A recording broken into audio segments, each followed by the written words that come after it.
सवाल ये नहीं कि बस्तियां किसने जलाई, सवाल ये है कि पागल के हाथ में माचिस दी किसने।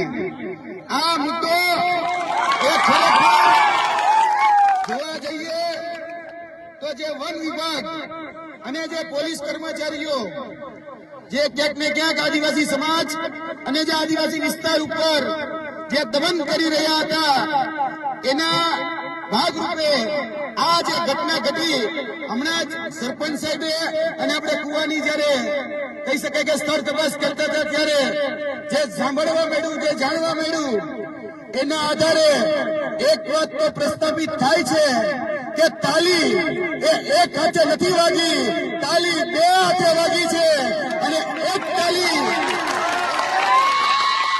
જે અત્યારે દેખાડવામાં આવી રહ્યું છે એ એક જ દ્રશ્ય અને એક જ અરીસો દેખાડવામાં આવી રહ્યો છે.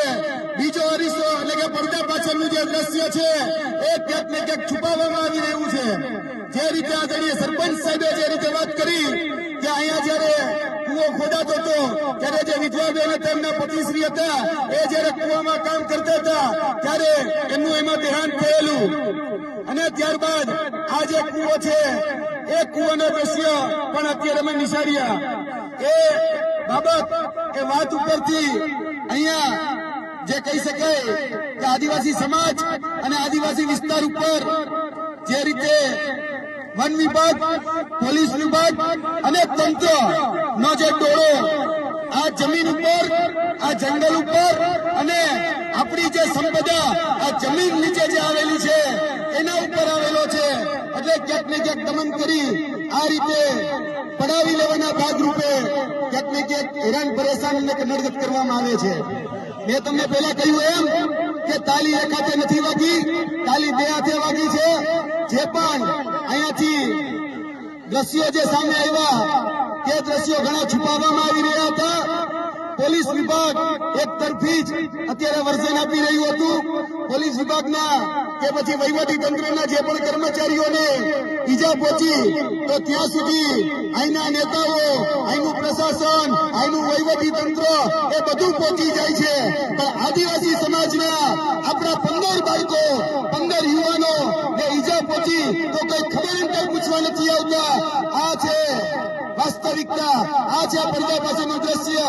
પેલા આ જગ્યા ઉપર, જે જગ્યા ઉપર અમે ઉભા છીએ ત્યાં જે રીતે સરપંચ સાહેબે વાત કરી, જે રીતે ગ્રામજનોએ વાત કરી કે પોલીસે પેલા અહીંયા આદિવાસી સમાજના બાળકોને દોડાવીને માર્યા છે, આદિવાસી સમાજને હેરાન કર્યો છે.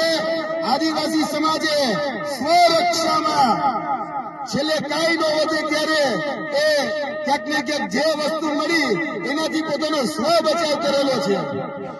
બાકી આ ઘટનાને જે રીતે રૂપ આપવામાં આવી રહ્યું છે એ રૂપ બહુ ખતરનાક છે.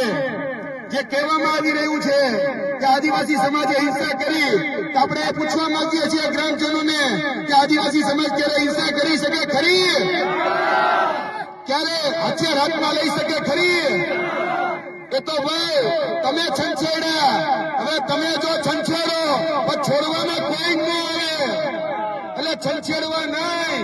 મહેરબાની કરી આદિવાસી સમાજ શાંત બેઠો છે. આદિવાસી સમાજ લાગણીશીલ છે. આદિવાસી સમાજે હંમેશા માન મર્યાદા સાથે રહેનારો સમાજ છે. પણ જો તમે એને છંછેડો તો પછી કોઈને છોડે નહીં. પેલો પ્રહાર એ પોલીસ અને વન વિભાગના માધ્યમથી કરવામાં આવ્યો. એના પ્રતિકારના ભાગરૂપે આ જે ઘટના બની એમાં ક્યાંક ને ક્યાંક હજી પણ અધૂરું ચિત્ર એ રજૂ કરવામાં આવી રહ્યું છે. પોલીસ સામે બીજા પક્ષે એફઆઈઆર નોંધતી નથી. શા માટે એફઆઈઆર નોંધતી નથી? કોના ઈશારે એફઆઈઆર નોંધવામાં નથી આવતી? ક્યાં અધિકારીઓ, ક્યાં એસપી, ક્યાં નેતાઓ આ જ વિસ્તારમાંથી વન પર્યાવરણ મંત્રીનો હવાલો લઈને બેઠા છે નેતાઓ. એ નેતાઓ ક્યાં છે ભાઈ? કેમ આદિવાસી સમાજની પૂછપરછ કરવા માટે નથી આવતા? ત્યાં પ્રશાસન તંત્ર કે વહીવટી તંત્રના અધિકારીને મળવા જાય છે તો આદિવાસી સમાજની એને ચિંતા નથી? એને આવવું જોઈએ ને. આદિવાસી સમાજને પાડીલિયા ગામે આવીને મુલાકાત કરવી જોઈએ. પણ એ ક્યાંક ને ક્યાંક જે ષડયંત્ર અને જે કાવતરાના ભાગરૂપે એ પોલીસ તંત્રના અધિકારીઓને જે બચાવ કરવા માટે, જે વહીવટી તંત્રના વન અધિકારીઓ છે એને બચાવ કરવા માટે જે રીતે આના નેતાઓ કામ કરી રહ્યા છે એને ઓળખી લેવાનો સમય આવી ગયો છે. આ માધ્યમથી હું અને આદરણીય ચંદ્રભાઈ વસાવા એ કહેવા માટે આવ્યા છીએ કે ભાઈ એફઆઈઆર એક જ શા માટે એ આદિવાસી સમાજની એફઆઈઆર લેવામાં નથી આવતી. પોલીસને ઓર્ડર એટલે કે કોન્સ્ટેબલ હોય, એએસઆઈ હોય, પીએસઆઈ હોય કે પીઆઈ હોય, એને કોને ઓર્ડર કર્યો હતો કે અહીંયા તમે ટીયર ગેસ ના સેલ છોડો? એને કોને ઓર્ડર કર્યો હતો કે 50 જેટલા રાઉન્ડનું ફાયરિંગ કરો? એને કોને ઓર્ડર કર્યો હતો કે જમીન એ ખાલી કરાવવા માટે આવો? તમે શું ગ્રામ સભાની પરમિશન લીધી હતી? અને જો લીધી હોય તો દાખલો અમને આપો, એની નોટિસ અમને આપો. અને જોવા જઈએ તો વન અધિકાર નિયમ આપણે 2006 આપણે કોઈ નોટિસ લેવાની જરૂર હોતી નથી જો આપણે પોતાનો હક રાખતા હોય તો. 2006 પછીની પણ જો વાત હોય તો પણ 4 વખત નોટિસ આપવાની જવાબદારી એ અહીંના વન વિભાગની હતી. શા માટે નોટિસની બજવણી કરવામાં ન આવી અને સીધું જ અહીંયા આ જમીન ઉપર આવી અને ખોદકામ કરવાનું ચાલુ કરી દેવાયું અને કહેવામાં આવે છે પ્લાન્ટેશન કરવું છે? એટલે ભાઈ ડિસેમ્બર મહિનામાં શેનું પ્લાન્ટેશન કરવું જોઈએ? તો આવો 2 મહિનામાં 3 મહિનામાં. એટલે આવી ખોટી વાતો કરવાની બંધ કરો. જે અધિકારીએ, જે એસપીએ કે જે ડીવાયએસપીએ ઓર્ડર આપ્યા હોય એના લાઠીચાર્જ કરવા માટેના, જે એસપીએ કે જે ડીવાયએસપીએ કે પછી ગૃહમંત્રીએ જો ઓર્ડર આપ્યા હોય તો એના ગૃહમંત્રી વિરુદ્ધ કે પોલીસ અધિકારી એટલે ઉચ્ચ અધિકારી એસપી વિરુદ્ધ ફરિયાદ દાખલ થવી જોઈએ. પોલીસ અધિકારીને કહીએ છીએ કે તમે ન્યાયતંત્ર નથી, તમે ન્યાયાધીશ નથી. સાચું શું ખોટું શું એ ન્યાયતંત્ર સાબિત કરશે, એ ન્યાયતંત્ર હિસાબ કરશે. જો તમે આ રીતે હેરાન પરેશાન કરશો અને એક તરફી જ એફઆઈઆર લેશો તો પછી આદિવાસી સમાજ એ શાંત નહીં બેસે.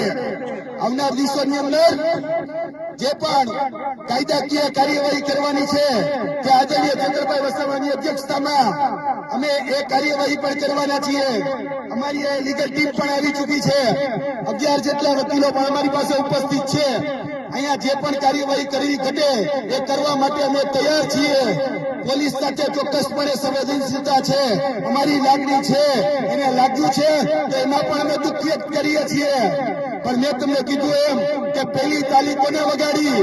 પહેલી ભૂલ તમે કરી, કાયદો તમે હાથમાં લીધો અને જો તમે કોકના કાયદા તોડો છો તો પછી કાયદાના હિસાબે એ દંડ ભોગવવા તમારે તૈયાર રહેવું પડે. એટલે પહેલી તાલી તમે વગાડી છે, આ પ્રશાસન તંત્રે પહેલી તાલી વગાડી છે અને એના પ્રતિકારના ભાગરૂપે, એના સ્વ બચાવના ભાગરૂપે ક્યાંક ને ક્યાંક આદિવાસી સમાજે એ પોતાનો સ્વ બચાવ કરેલો છે. કોઈ હિંસક નથી. જે આદિવાસી સમાજને ચિતરવામાં આવે છે નક્સલી કે હિંસક, તો યાદ રાખે આ ભારતીય જનતા પાર્ટી અને સરકાર કે આદિવાસી સમાજ એ લાગણીશીલ સમાજ છે, આદિવાસી સમાજ એ માયાવી સમાજ છે. એ કોઈની પણ હિંસા ન કરી શકે. એટલે આગળની જે વાત છે એ વાત આદરણીય ચંદ્રભાઈ વસાવા તમારા સમક્ષ કરશે. તમે વિચાર તો કરો, ખાલી એક ગ્લાસ ઉપાડવા જેવી ઘટનામાં 307 દાખલ કરી દીધી હતી ચંદ્રભાઈ વસાવા ઉપર અને જેલમાં નાખી દીધા હતા. તો અહીંયા તો આદિવાસીની જમીન, આદિવાસીનું જ્યાં રહેણી કરી હોય એની ઉપર જો કોઈ તડપ મારે તો પછી આદિવાસી સમાજ કઈ રીતે સહન કરે? અને તમે ટીયર ગેસ છોડ્યા છે, તમે અહીંયા બંદૂકના ફાયરિંગ કર્યા છે, તમે લાઠીચાર્જ કર્યો છે, તો તમારી પર એક કલમ નહીં? આ નહીં ચાલી લેવામાં આવે, આ સહન કરવામાં નહીં આવે. આનો કરારો જવાબ મળશે અને મળશે જ. જય હિન્દ, જય ભારત, જય આદિવાસી.